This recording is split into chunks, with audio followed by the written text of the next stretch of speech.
Cup পরিমাণ পেঁয়াজ কুচি,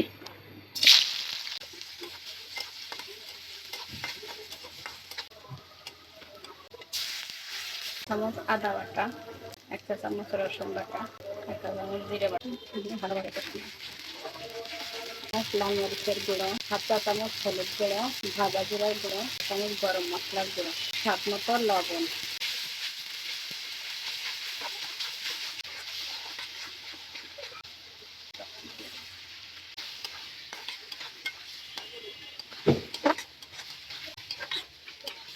সামান্য একটু পানি। এখন রান্না দিয়ে দেখেন 5 মিনিটের যাচ্ছে এখন তেল দিয়ে তেল রেখে এখানে মধ্যে আমি মাছের মশলাগুলো দিয়ে দেবো।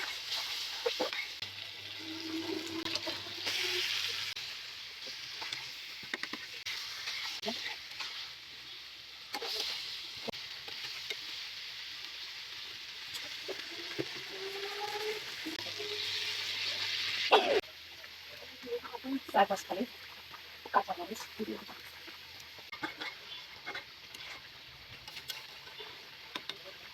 এখানে তার মধ্যে কিছু ধনে পাতা কুচি দিয়ে দেবো।